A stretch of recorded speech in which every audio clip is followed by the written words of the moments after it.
Welcome to Kraken World News. I'm Wes Potts. And I'm Alex Kahneman. And today we've got a couple things to discuss for you for this week. Yeah, and I think appropriately, everyone knows that the vote just happened yesterday. Right. So let's talk about it a little bit. Yeah. I was a ninny and didn't manage to register to vote. But I have obviously been seeing all of the posts on Facebook about all the amendments and all of the things that were coming up.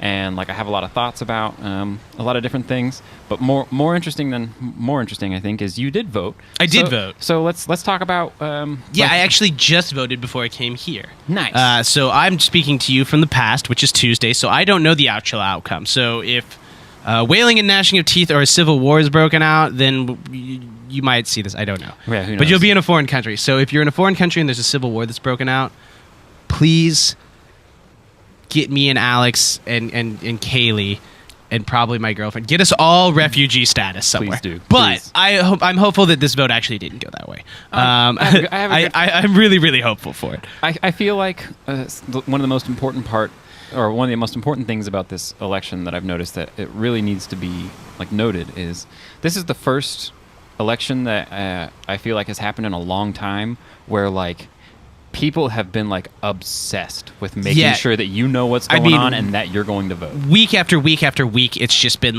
vote. Here, everything that you need to know about all these important parts and stuff. Here's all the amendments for your state. Here is, I've even heard about things from other states. I don't think it's too much of a stretch to tell you that we don't live in Texas. Yeah, right. But I've been hearing about that race. What is it? Ted Cruz and what is his name? Beto. Beto. Yeah, Beto O'Rourke. He's a punk rock musician and stuff like that, but he's running as a Democrat, and he's actually apparently, from what I've heard, is he's actually really, really big as the big counter to Ted Cruz. Interesting. Which is terrifying because that guy ran for president. Right. I think the Republicans have never lost Texas since the 90s. That's wild. And so it's wild on the idea that this guy is even making a blip. Now, is there something about his policies that are making him pop up a little bit more? I think it's the climate of what's going on in the United States at the moment. Yeah. Obviously, there's a very large difference of opinion. Yeah. And I think the idea is the Democrats have been trying to push this this is what we need to do. We need to get out there. We need to make a change. If we don't like the way that the system's being run right now, we just need to get people in there that can help change the system or can help block the system, or these policies are ridiculous. Yeah. And so I think Beto's one of the few, Ted Cruz, like I said, ran for president. He's one of the top Republicans. So to knock him out is why I think this situation's so big. Yeah. Yeah, I feel like that's kind of a consistent feeling throughout the entire country. Maybe not necessarily in the same direction. Yeah. But I feel like everybody agrees right now that United States politics or political kind of climate right now is a little broken. Yeah. And we all understand that we need to fix it. And everyone has been really preaching about how we need to kind of unify our thoughts a little bit more and stop being so much for team this and team that and start being more about team us. And right. And I think that's super important. That's something that's really, I don't think ever really been reflected in my voting history, at least as far as I've been around for 26 years now. Yeah. And I've just never really seen a time where it wasn't so, back and forth kind of heated. And it's which team do you want to be on? And it's well, I'm on Team America, Fuck yeah.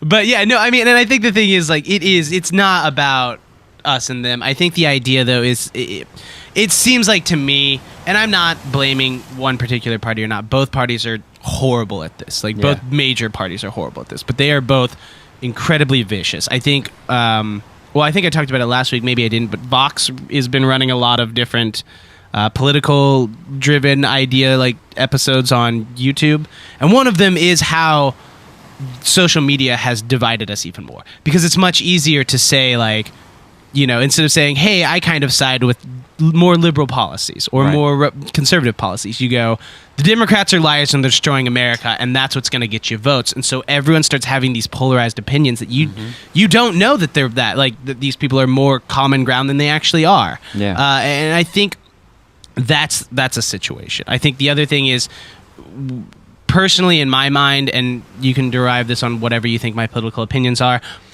you can probably guess it. But I think that we need to get away from corporate sponsors for like senatorial campaigns and everything like that. I don't think that corporations like Hershey or Coca-Cola or Apple should have any say in what anyone votes. They're not people. I don't think they're citizens. Right. And in that matter, I think if you're going to make a campaign and you're going to run for a local office to the president of the United States, I think that you need to actually have people that are citizens giving you money. Yeah. Now, if a CEO wants to give $1 billion to you out of his own money, good on him. But the thing is, you have to convince that CEO to give you $1 billion. Exactly. And it has to come from his and it own has to come from his bank account. Exactly. And he can't take it off his taxes, I don't think. Like, I think that's absurd, is the fact that you can give contributions from a business or anything like that. Unions, I'm not... Okay, that's the gray area for me. Like, unions, I'm not sure about how that would work. Like a carpenter's union or anything like that. Or a miners' union. I don't know. See, in my mind, like when it comes down to the union stuff, like if I was in a union, like I'm not, but like let's say I was. Let's say I was in like a construction workers union, like you said, carpenters.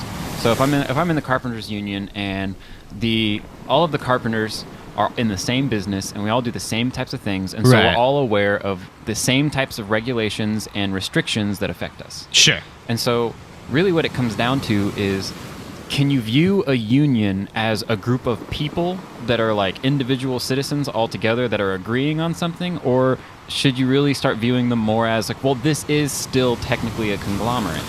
Because right, yeah, I can see what you're saying. Like, you can convince people in the union that they should vote for this particular thing, but they don't have to, or they don't need to have the union.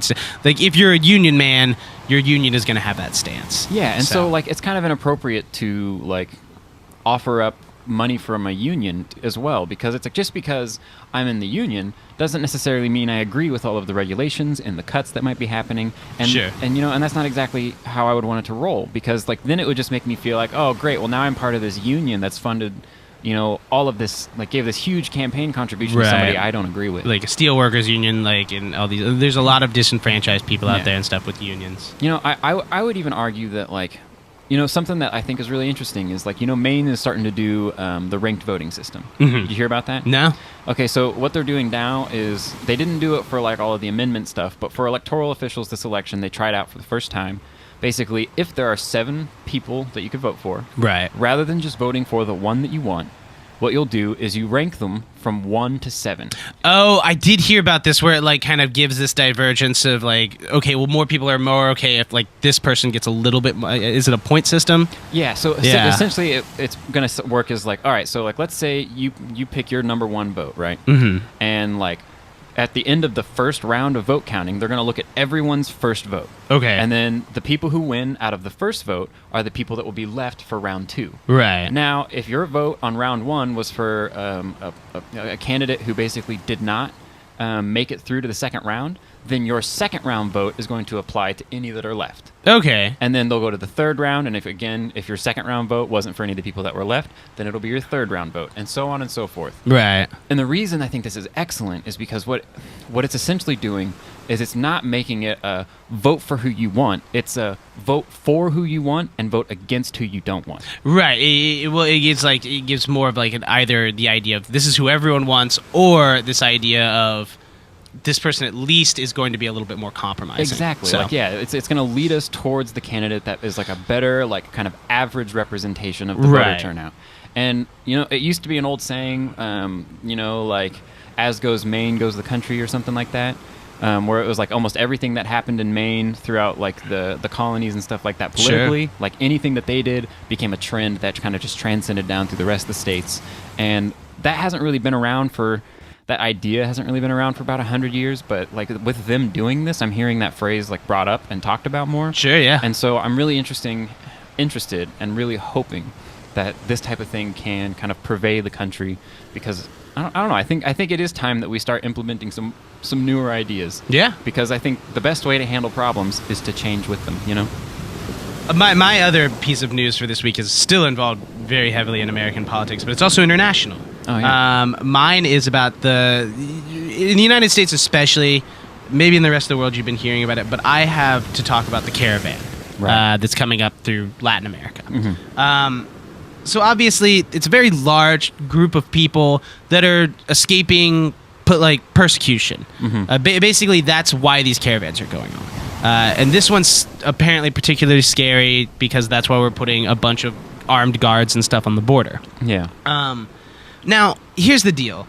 Every year, there's a caravan of people.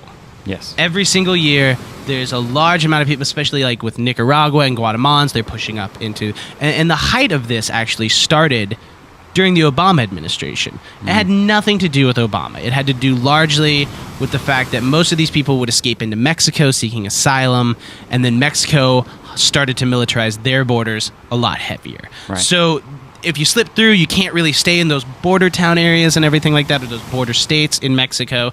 You have to try to find your way up even farther. So their immigration policies are pushing them up farther to the United States. The United States isn't necessarily into the idea of illegal immigrants. However, I don't understand how we're not into political asylum seekers. Yeah, right. Now, my other thing is the largest one before this, and I don't know how big this one's getting because I don't think they've gotten the final count. Yeah. But the last caravan to actually hit the United States, the last one to hit the United States is it was in the spring this year, spring of 2018. At its height, it reached 1,500 people. Yeah. By the time that group of people hit the border of the United States, it dwindled down to 400. Yeah. 374 of those people qualified for asylum under the credible fear of their own particular government that they're coming from. Yeah. That leaves 26 people out of 1,500 people not qualifying for any particular circumstance. Right. This is what we're worried about with illegal immigration. Is those 15 people? Is 26 people 26 apparently. people, yeah. And I ran statistics recently on another group of people that come to America quite a bit. Perhaps they're the most well-known group of immigrants in the entire history of the United States. The Irish. Yeah. They started coming over from the potato famine in 1820. Yeah. And over the past 180 years, they have... About 5 million people have immigrated from Ireland. Yeah. The lowest Irish immigration for an entire decade was in the 70s, and it was about 12,000 people. Okay. Every decade since then, it has almost doubled, if not tripled. Oh, wow. So we're looking at like... So that'd be 24,000 in the 80s, and then almost 50,000 in the 50,000 in the 90s. And 100,000 in the early 2000s. Sure, yeah. And these are Irish immigrants. These aren't people that we don't hear about this in the idea of like illegal immigration and maybe it's because there's not a border. Yeah, maybe. But the thing is, we've gone from a state where the Irish just used to come over and used to have signs that said like, no Irish, we don't want them here. They're going to destroy American culture, which are the same things they were hearing from these Mexican immigrants or these like Latin American immigrants. The Republicans or anyone else, not necessarily the conservatives or things you hear on the news, are talking about how they're going to destroy American cultures and values. Yeah. But I do personally believe, from looking at history, the Irish have made America's culture more of an American culture. Yeah, the American culture that we see today. And so I can't imagine that these people that are seeking asylum and a better place are not going to have the same effect. Yeah, they're not. It may be different in 100 years, but you're all going to be dead. Yeah, I mean, so and it's super silly because it's like these people who are coming here and that are seeking asylum, they're not coming here because they're like, we should go change America. Right. They're coming here because they don't want to be where they're at and they want something better. Yeah, and they can't because there's terrifying things that are going on. Yeah. Like I mean, they're coming to us because they know that it's going to be safer and better, and they're going to be able to make more money, and their lives and their children are going to be better off in the future. Or just at least not dead. I think that's really it. I think, like, long story short is, it's not a matter of if they want to stay here, if they don't want to stay here, if they're going to try to take welfare or anything like that. They just don't want their kids to be dead. Exactly. Most of this caravan that's actually going right now are filled and littered with children and women. These people are not probably going to be criminals, and if they are, it's from lack of education and everything like that. Right. But it's much better for their lives if they go into a country that has plenty of food and shelter and asylum-seeking abilities than being dead. Yeah, 100%. So 100%. I don't know. It's such a strange type of thing. Like, especially like we're worried that. I mean, the quote of "we're worried that they're going to destroy American culture," and it's like, what part are you worried about them ruining? The melting pot part? Yeah. Like, by what you're saying, you're already ruining what American culture was built upon, and it's like, I mean, I saw a silly meme, about a year or two ago, and it was just like George Washington's head superimposed over a body in a hospital bed, right? And it says George Washington wakes up from a coma after 200 years, and he goes, "Oh, great. I'm super excited to see how my experiment happened. Or how his no party system of government turned out." Right. And it's like, oh wait, we have two parties and they fight each other all the time. Yeah. Like, come on, this is our first president. This is the guy who was there. These are the people this is the guy that we all or I should say we, that Americans decided at the time. He represents exactly what we wanted and what they were trying to do with the country and where they wanted to go. And we're so far from that now.